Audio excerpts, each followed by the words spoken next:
अगर आप भले ही पहले पाप में थे, भले ही आपका जीवन कैसा भी था, लेकिन आज जब आपने प्रभु के वचन को ग्रहण किया, जब आपने परमेश्वर में अपने कदमों को बढ़ाया, जब आत्मिक जीवन में आपने अपने मार्ग, आत्मिक उन्नति की ओर आपने मार्ग, अपने कदमों को बढ़ाया, तब से परमेश्वर ने आपके पापों को ढांप लिया है। बोला हालेलुया। और लोग बात करते हैं कि परमेश्वर मेरे गुनाहों को माफ नहीं किया अभी तक।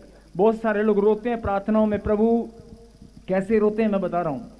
बहुत सारे लोग रोते हैं, 10 साल हो गए मुझे बच्चा नहीं है, लगता है मैंने कोई बड़ा पाप किया है, लगता है मैंने गलती की होगी, मेरे पापों का भार मुझ पे पड़ा है। ऐसे रो रो कर प्रार्थनाएं करते हैं। बहुत बड़ी गलती करते हैं आप। आपको रोना नहीं है। अगर परमेश्वर ने आपको चुना है, परमेश्वर की नज़र में अगर आप धर्मी हैं, तो उसका प्यार आपके लिए अनमोल है। बोला हालेलुया।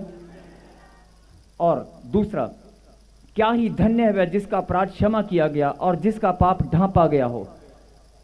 मैं बोल रहा हूं कि परमेश्वर ने हम सब के पापों को ढांप रखा है। और ढांपने का मतलब होता है कि अगर ढांप लिया तो किसी को देखने नहीं देगा। अगर ढांप लिए तो कोई और देख नहीं पाएगा। ये मां का आंचल नहीं है, परमेश्वर का आंचल है, उसके प्रेम का आंचल है। बोला हालेलुया। हालेलुया।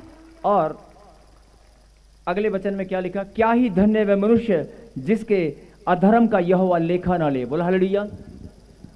बोलता है अपराध क्षमा भी कर दिए और तेरे पापों का गंदे घिनौने नीच पाप, गंदे घिनौने नीच पाप, पता नहीं कैसे कैसे कैसे कैसे किस तरह के पाप, सोच के द्वारा, मन के द्वारा, विचारों के द्वारा, पता नहीं कैसे कैसे पाप हमने जीवन भर किए हैं। लेकिन परमेश्वर ने जब हमारे पापों को ढांप लिया, पवित्र लहू से धोकर हमें शुद्ध कर दिया और हमारे पापों को किसी को देखने भी नहीं दिया, अपने आंचल में, प्रेम भरे आंचल में परमेश्वर ने हमारे पापों को ढांप लिया है। बोला हालेलुया।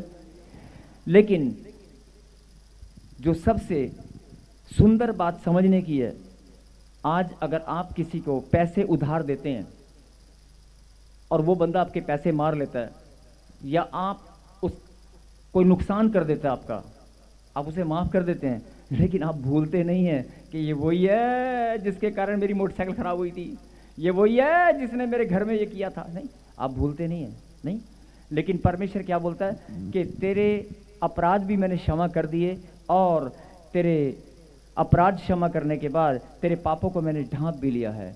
और अगर ढांप लिया तो मैं किसी को उंगली नहीं उठाने दूंगा। अगर मैंने अपने आंचल में ढांप लिया है तो तेरे ऊपर कोई उंगली नहीं उठाएगा, तेरी नाम धराई नहीं होगी।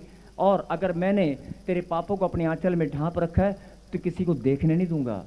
ये बड़ी गहरी बात है समझने की। बोल हालेलुया। कोई और देखने नहीं पाएगा। बोल हालेलुया। और लिखा, क्या ही धन्य वह मनुष्य जिसके अधर्म का यहोवा लेखा न ले। और बोलता है कि